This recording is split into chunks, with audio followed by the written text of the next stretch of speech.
जंगलाजवळ एका गावामध्ये किंगिणी नावाचं एक वासरू राहायचं. किंगिणी सुंदर होती आणि खोडकरही होती. अरे सकाळ झाली, मी उठायला हवं.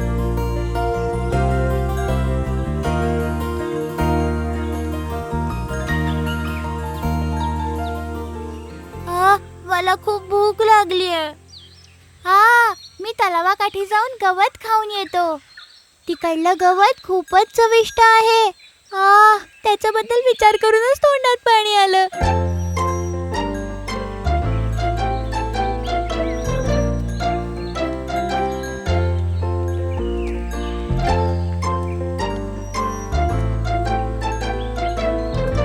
किंगिणी, थांब, एकटी नको जाऊस, मी पण येते.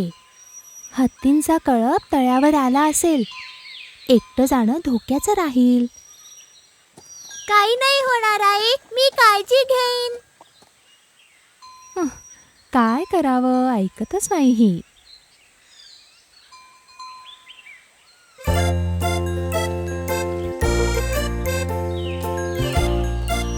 मला तर कुंजन अजून इथे कुठेच दिसत नाहीये. सकाळ तर झालीये, पण हा अजून उठला नाहीये का?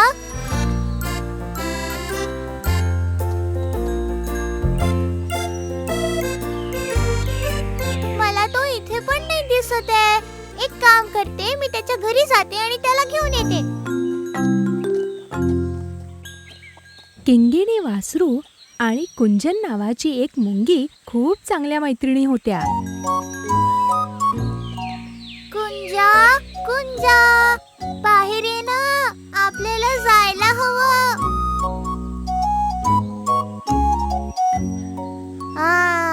सकाळ झाली वाटतं. अरे हे काय किंगिणी, सकाळी सकाळी कुठे चाललीस? तू लवकर ये ना, मला खूप भूक लागलीये. मला ते तलावाजवळचं स्वादिष्ट गवत खायचंय. तर मग तू लवकर जा आणि गवत खाऊन परत ये. कालच मी माझ्या घरामध्ये सगळं अन्न भरून ठेवलंय. असं नाहीये कुंजा, तुझं न येणं योग्य नाहीये. कदाचित तो हत्तीचा कळप तलावाजवळ पोचला असेल. त्याच्यातला तो मनियन हत्ती खूप दुष्ट आहे. तो जेव्हाही मला बघतो तेव्हा लगेचच मला पकडायला धावतो. तो मला कधीच गवत नाही खाऊ देणार. तो स्वतः पण नाही खाणार आणि स्वतःचं पोट पण नाही भरवणार. अच्छा, पण तिकडे येऊन मी तुझ्यासोबत करू काय? तू फक्त माझ्या जवळ उभी राहा आणि मी जेव्हा गवत खात असेन तेव्हा तू तलावाकडे लक्ष ठेव. ते जसेच तलावाच्या बाहेर येतील तसं आपण तिथून लगेच खूप दूर पळून जाऊया. असं आहे का? मग मी येते. आणि कुंजन मुंगी आणि किंगिणी तळ्याकडे जायला निघाल्या. अगं किंगिणी, आपण मनियन हत्तीला असं सहज जाऊ द्यायला नाही पाहिजे. तो स्वतः तर गवत खात नाही ना, आणि तुला पण तो खाऊ देत नाही. हे तर बरोबर नाही ना? हो, तू एकदम बरोबर बोलते आहेस. पण जर आपण हत्तींसोबत मस्ती केली तर आपण संकटात सापडू शकतो. हत्ती खूप जास्त शक्तिशाली असतो. आपण त्यांना कधीही नाही हरवू शकत. म्हणून ह्याचाच घमंड त्या मनियन हत्तीला आहे. त्याच्या अहंकाराला मीच तोडते आज. तू खूप जास्त छोटी आहे त्याच्यासोबत लढाई करायला. त्या हत्तीला तुझ्यावर फक्त पाय ठेवायची कमी आहे. राम, बाकी तुला माहितीच आहे. हो, मी छोटी आहे, खरं आहे हे, पण मी पण खूप काही गोष्टी करू शकते. चला बघूया ही छोटी कुंजन त्या हत्तींसमोर काय करू शकते. तू फक्त बघ, मी तुला दाखवते मी काय करते ते. कुंजा, मला तुझं बोलणं ऐकूनच भीती वाटायला लागलीये. अगं घाबरू नकोस.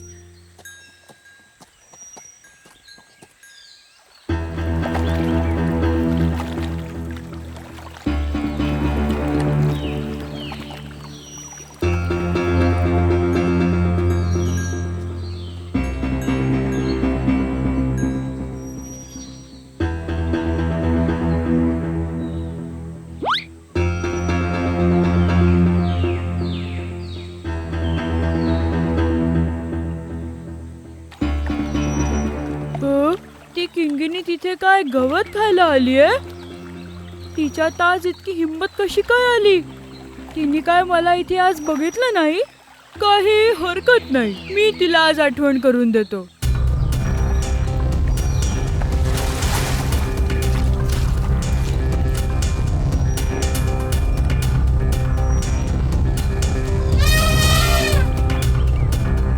अरे त्यांनी आपल्याला बघितलं. आता आपण काय करायचं?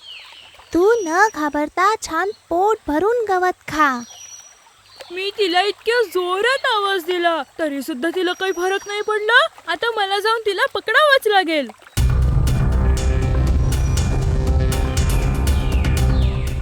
मनियन सोबत मी आता बोलते.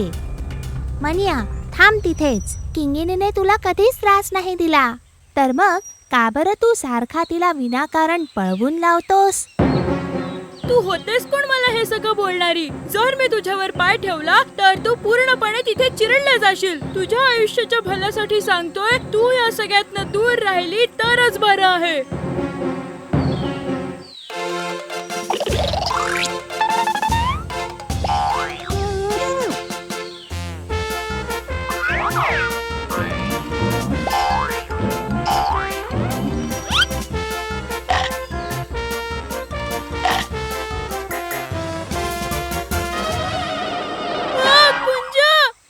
खूप दुखत आहे. कृपा करून माझ्या सोंडेतनं लवकर बाहेर निघ. मी काही इतक्या सहजासहजी बाहेर नाही येणार. मी तेव्हाच बाहेर येईन जेव्हा तू किंगिणीला परत कधी त्रास न देण्याचं वचन देशील. कुंज, नाही कुंज, मी कधीही परत किंगिणीला त्रास नाही देणार. तू प्लीज बाहेर येऊन जा.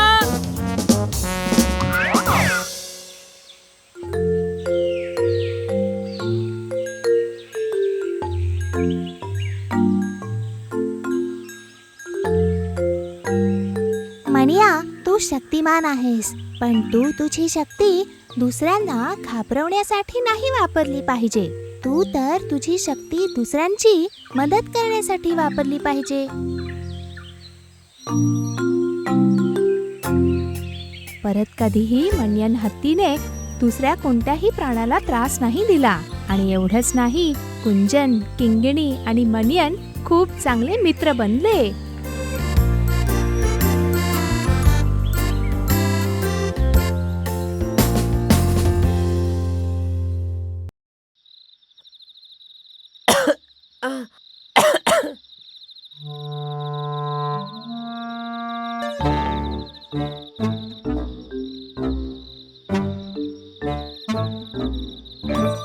हॅलो जुनू, काय झालं तुला? तू आज असा अशक्त का दिसतोयस? मी काय सांगू, मी खूप दुःखी आहे. अरे, तुझ्या आवाजाला काय झालं? हीच तर अडचण आहे माझ्या मित्रा. मी जोरात भुंकू शकत नाहीये. हो, असं वाटतंय की तू आजारी पडलायस.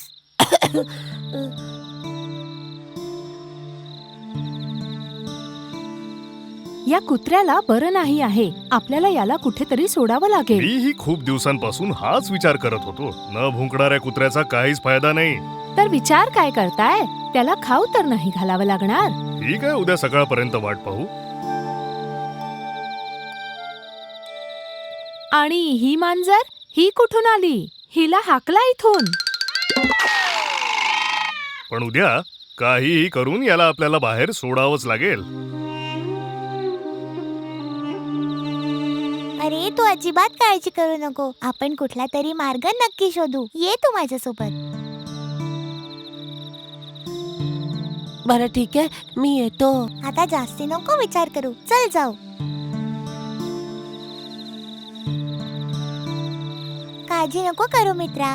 हे काही कुठलं मोठं संकट नाहीये. आणि मग जुन्नू त्या मांजरी सोबत पायी पायी आपल्या मालकाच्या घरापासून बराच दूर चालला गेला. ए मित्रा, मला सांग, आपण कुठे जातोय? घाबरू नको. आपण आता जंगलात चाललो आहोत डॉक्टर उल्लूंना भेटायला. काय म्हंटल? जंगल? मला भीती वाटते. मी आधी कधी जंगलात गेलो नाहीये. तू घाबरू नको. मी आहे ना तुझ्या सोबत. तू न घाबरता बिंदास चल. आणि अशा प्रकारे जुन्नू पहिल्यांदा त्या मांजरी सोबत जंगलाकडे चालला गेला आणि दुसऱ्या सकाळी दोघेही जंगलात पोहोचले. पहिल्यांदा जंगल बघण्याची उत्सुकता जुन्नूच्या चेहऱ्यावर दिसत होती. हो, वा, ही जागा तर खरंच खूप सुंदर आहे. बरोबर, हे आपल्या गावासारखं नाहीये. इथे आपल्याला पूर्ण स्वातंत्र्य आहे. ओ, तू तर इथे दररोज येत असशील मित्रा. किती नशीबवान आहे तू. मला ईर्ष्या होते. माझा आजार जणू गेला समज. मी आता बरा आहे मित्रा.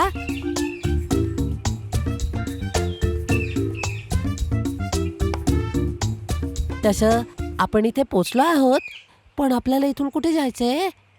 ते ना आपल्याला कोणाला विचारावं लागेल. काय? तुला योग्य रस्ता माहित नाहीये? ते काय आहे की मला आठवत नाहीये.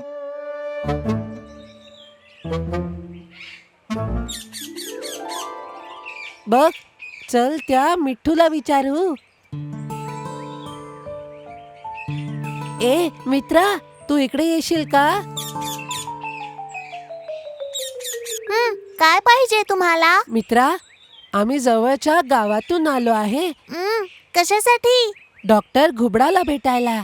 घुबड डॉक्टर? बेडे कुठले? घुबड डॉक्टर आता तर गावामध्ये राहतात. लवकरच इथून निघून जा, नाहीतर ते तुमच्यासाठी धोकादायक राहील. मित्रा, तू खरं सांग, तुला माहिती होतं ना की घुबड गावातच असणार? हो, मला माहिती होतं. तर तुम्हाला इथे का आणलं? चल इथून, मी तुला सगळं काही सांगते मित्रा.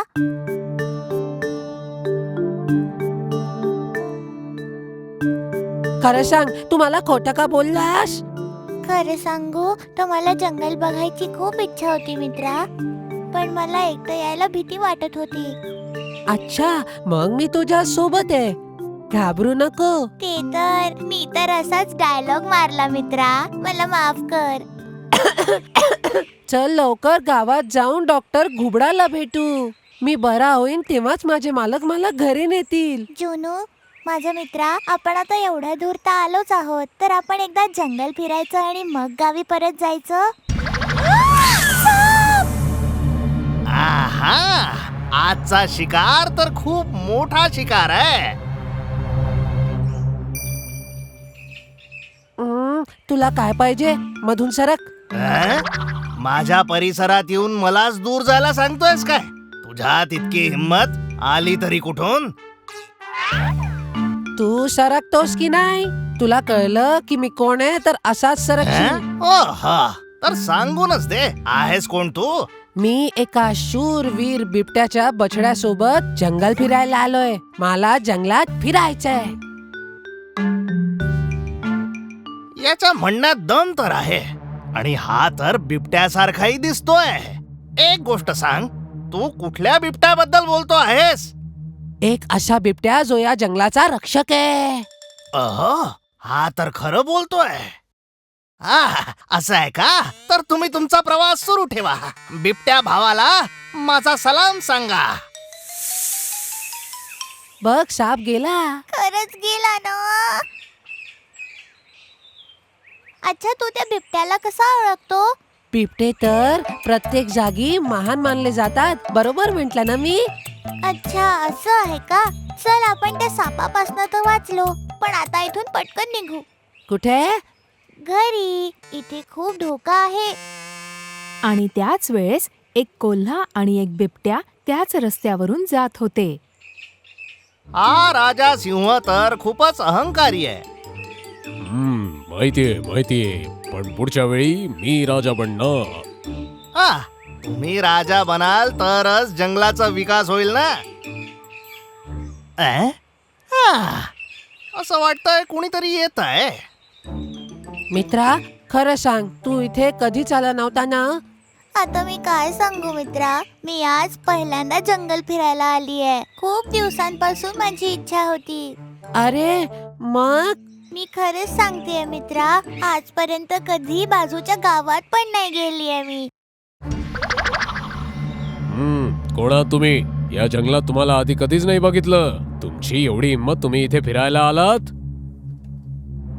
मी तर आदरपूर्वक तुम्हाला नमस्कार करत होतो. मी यांचा छोटा भाऊ आहे.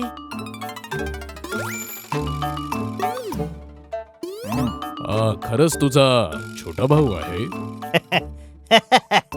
जर तुम्ही मला विचाराल तर याचं खरं उत्तर तर माझ्याकडेही नाहीये, कारण मला स्वतःला संशय आहे.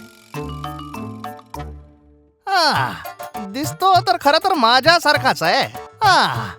मला आई म्हणालीच होती की माझा एक भाऊ आहे.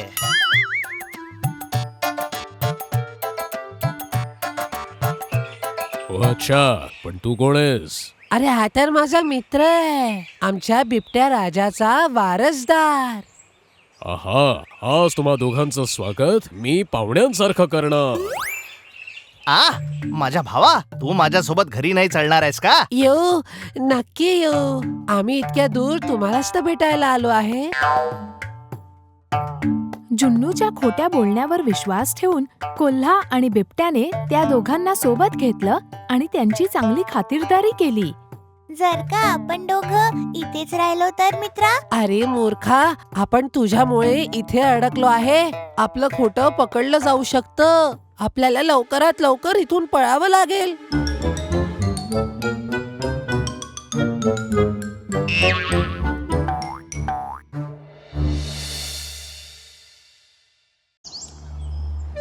थलवचुपारा गाववाल्यांना शहरात पोहोचण्याकरता जंगलाच्या मार्गे खूप वेळ चालावं लागे. त्या रस्त्यावर 2 चोर लोकांना लुटायचे.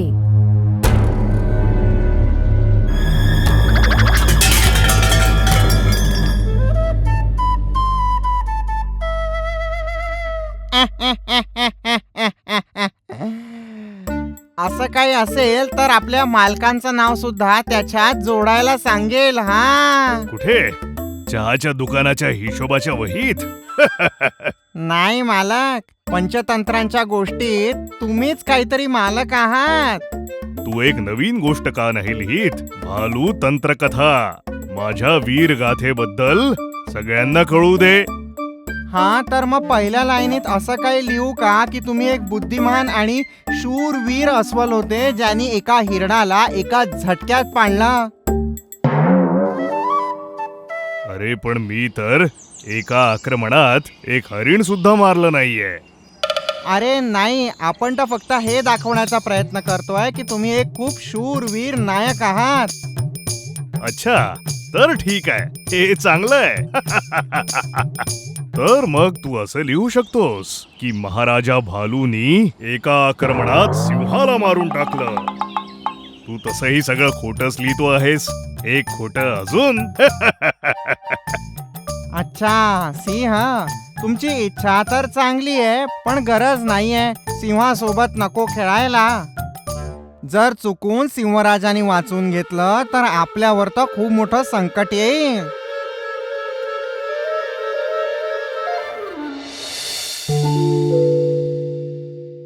ते बघ, कोणीतरी येतंय.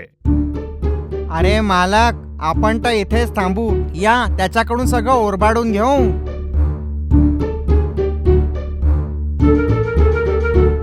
मी तिला एकाच आक्रमणात खाली पाडून देऊ? मालक, फक्त तुम्हीच करू शकता. फक्त मालकच करू शकतात.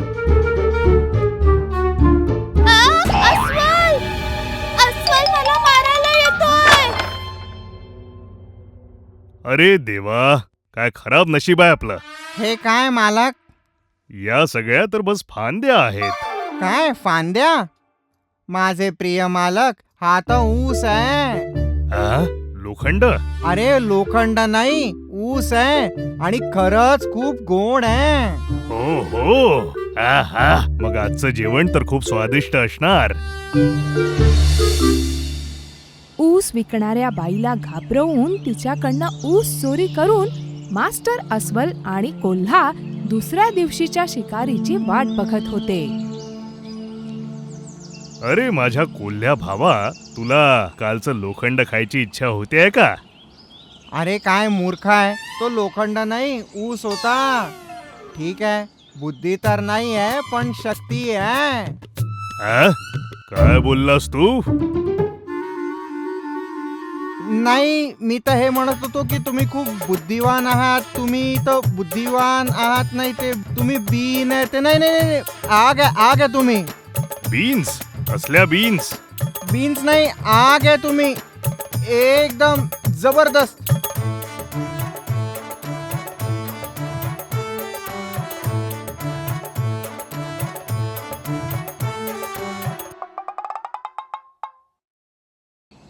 ते बघ, कोणीतरी येत आहे. मालक, हात उडी मारा. हात उडी मारू? मला माझे हात पाय नाही तोडायचे. मग हळू जाऊन त्याला पकडून घ्या.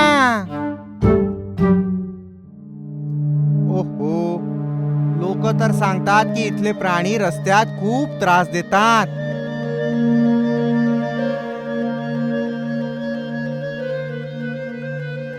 अरे वाचवा, मला वाचवा. अरे ओरण ओरण, तुला वाचवायला इथे कोणीही येणार नाहीये. जोऱ्यात ओरण. आपलं सगळं सामान इथे सोडून दे आणि इथून कुठे दूर पळून जा. चालला जा.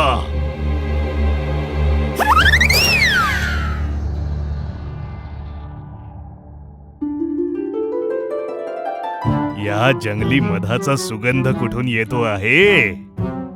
मालक, मला तर असं वाटतंय की या भांड्यातनं येत आहे. हा, मी बघतो. वा, चविष्ट मध. हा, चविष्ट मध. हा, चविष्ट मध. चविष्ट चविष्ट चविष्ट मध. हाय हाय हाय. मालक, मला पण थोडं द्या ना. आणि असंच मास्टर अस्वल आणि कोल्हा दुसऱ्यांचं सामान चोरी करून त्यांचे दिवस आरामात घालवत होते. तेव्हा एके दिवशी कोल्ह्या भावा, आपण आपली लपायची जागा बदलायची का? लपण्यासाठी कुठली नवीन जागा शोधू. गरज नाहीये मालिक. जोपर्यंत तुम्ही माझ्यासोबत आहात ना, तोपर्यंत आपला कोणी शिकार नाही करू शकत. म्हणून आपण आपल्या लपायची जागा बदलायला नको.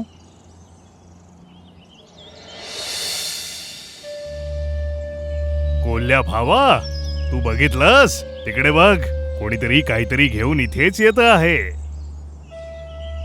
मालक, मला असं वाटतं त्याच्या हातात जे पोत आहे ना, त्याच्यात जंगली मध असेल. पुन्हा मध? आशा करतो की लोकांनी अशाच पद्धतीने रोज मध आणावं. मालकांचं नशीब. मी तर अशी प्रार्थना करतो की आपल्या रस्त्यात कधी कोणी कोंबडी पण येवो.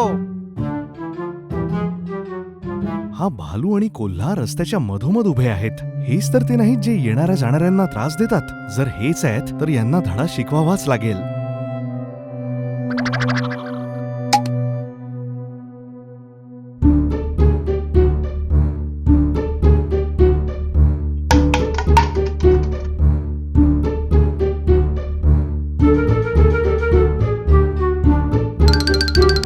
पहा, तो पळाला.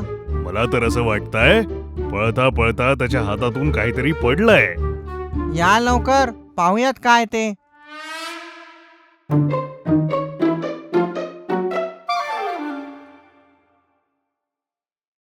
आहा, चविष्ट मध. मध, बघूया बघूया. हे तर खरोखरचं मध आहे. याचं वजन जरा जास्त आहे. कदाचित हे एक मोठं मध असेल. आहा, काय गोडवा आहे, काय स्वादिष्ट आहे. आहा, आहा.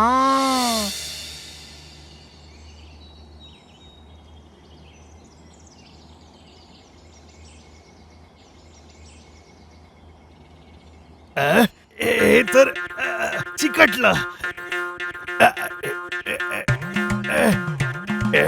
हे मध आहे की गोंद आहे?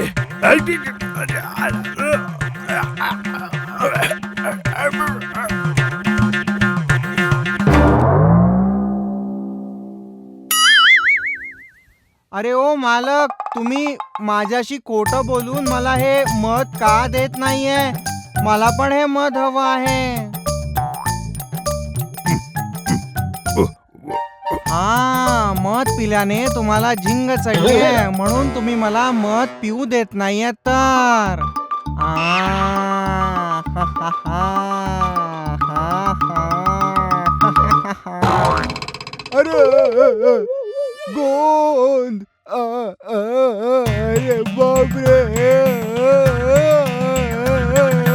दुसऱ्यांचं सामान चोरी करून आरामात दिवस घालवणाऱ्या अस्वल आणि कोल्ह्याला त्या दिवशी एक गोष्ट समजली.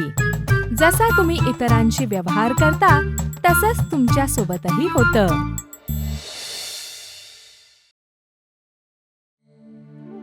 अरे लवकर करा, आपल्याला अजून खूप न्यायचंय. लवकर लवकर करा.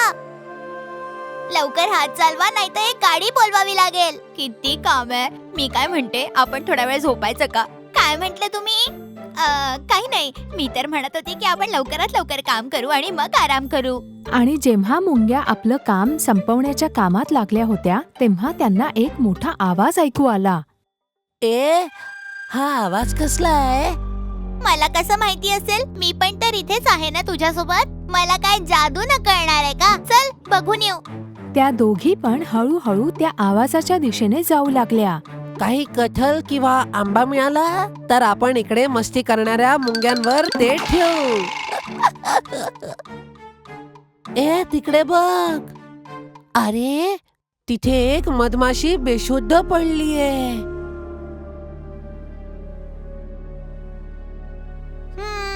मला वाटतं की आपण हिला डॉक्टर किन्नरकडे घेऊन जायला पाहिजे. अरे, ही तर शुद्धीत आहे. तर तिला बेशुद्ध होऊ दे, मग घेऊन जाऊ. झाली बेशुद्ध. चल ही इकडे, हिला तुझ्या डोक्यावर ठेवून घेऊन जाऊ. हा, गरज नाही. तर मग हिला उचलून घेऊन जाऊ. तू डोकं पकड, मी पाय पकडतो. नाही नाही, हे नाही चालणार. तू हिचे पाय पकड, मी तिचं डोकं धरते. सगळ्यांना हे कळलं पाहिजे की आपण किती महान आहोत. त्या मधमाशीला घेऊन त्या दोघीही डॉक्टरकडे जाऊ लागल्या. वर झाडाच्या शाखेवर बसलेला पतंग हे सगळं बघत होता. ओहो, बिचाऱ्या मधमाशीला या दोघांनी बेशुद्ध केलं आणि आता किडनॅप करून घेऊन चाललेत. आता दाखवते यांना.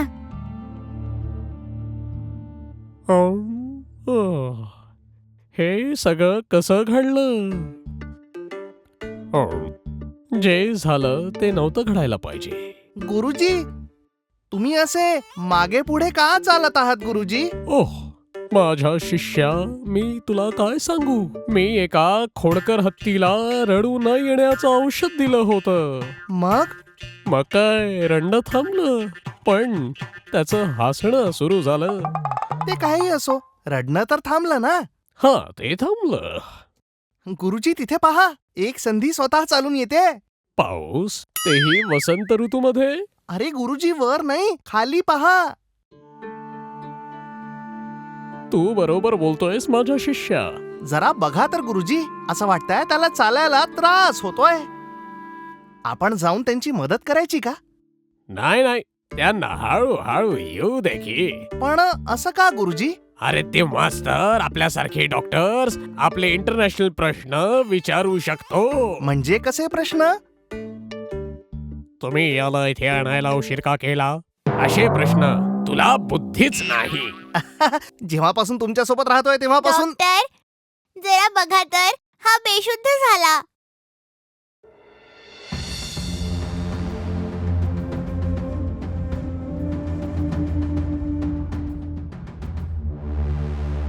तुम्ही हिला इथे आणायला उशीर का केला? हा जेव्हा पडला होता ना तेव्हा शुद्धीत होता डॉक्टर. आम्ही ह्याच्या बेशुद्ध होण्याची वाट बघत होतो. बघ तर, डॉक्टर किती लक्ष देऊन चेकअप करतात आहेत. हो हो, हे तर खूपच तज्ञ डॉक्टर आहेत. आणि तेव्हा मधमाशांचा समूह तिथे पोहोचला. अरे बघ, मधमाशांचा कळप. तुम्ही माझ्या भावाला किडनॅप का केलंय? नाही, आम्ही त्याला किडनॅप नाही केलंय. मग तुम्हीच तर त्याला इथे आणलं आहे. मधमाशांचा समूह आणि मुंग्यांमध्ये एक भांडण सुरू झालं. एका साधारण गोष्टीवर इतके भांडतायत. काय होतंय? मी स्वप्न बघतोय का? स्वप्न नाहीये ग, तुझ्या शुद्धीवर येण्यासाठी हे भांडण सुरू आहे. तर मला काय झालं होतं हे सांगून भांडण थांबायला पाहिजे. हो, तू हे नक्कीच केलं पाहिजे. पण मग सगळ्यांना माझ्या चुकीबद्दल कळणार. तरी तुला सगळ्यांना खरं सांगावंच लागणार, मग भांडण थांबेल. ठीक आहे, तुम्ही सगळे थांबा रे. वा, किती शांत वाटतंय. बघा ते काय की मी पडली होती आणि बेशुद्ध झाली. ओहो, फसले. इथून पळावं लागेल, नाहीतर या मधमाशा मला मारून माझी चटणी बनवून टाकतील. बघितलं काय बोलली ती? बघितलं नाही, पण त्याचं म्हणणं ऐकलं. खरं काय आहे हे न ऐकता तुझ्याशी भांडण केल्याबद्दल माफी मागते. मधमाशीकडनं खरं ऐकल्यानंतर मधमाशांच्या समूहाला घाई केल्याची आपली चूक समजली आणि त्यांनी मुंग्यांकडे माफी मागितली.